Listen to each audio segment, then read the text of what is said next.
Sebagai salah satu kota sungai di Indonesia, Palembang memiliki wilayah perairan. Hal ini menjadi tantangan tersendiri dalam pelaksanaan pemilu 2019, terutama saat proses distribusi logistik. Salah satu wilayah perairannya adalah Pulau Karto yang masuk Kelurahan Pulau Kerto, Kecamatan Gandus. Pulau ini tepat berada di tengah-tengah perairan Sungai Musi yang dalam. Tak ada akses jalan darat atau jembatan.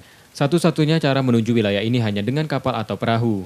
Di wilayah sekitar pulau ini ada 4 TPS, dengan mata pilih kurang lebih 900 orang.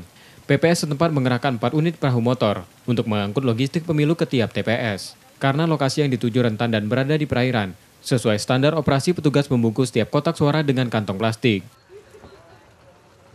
Yang didistribusikan ke sini 4 TPS. TPS 32, 33, 34, 35, meliputi 4 RT. Yang mata pilihnya berkisar dari 800 hingga 900. Alhamdulillah memang inilah yang kami takuti selama ini kami ragukan, tapi berkat partisipasi pihak keamanan, akhirnya kami merasa puas. Distribusi logistik ke wilayah ini juga melibatkan personil polisi dan TNI. Tiap TPS akan dijaga 2 polisi dan 2 linmas.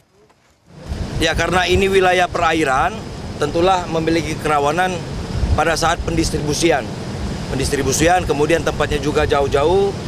Kita pengamanan di sini masing-masing ini dengan pola 212.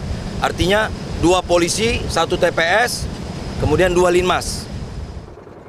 Meski Pulau Kerto berada jauh di pedalaman, pemilu yang merupakan pesta demokrasi harus dirasakan seluruh warga negara hingga ke pelosok. Rizky Nurmizan, Kompas TV, Palembang.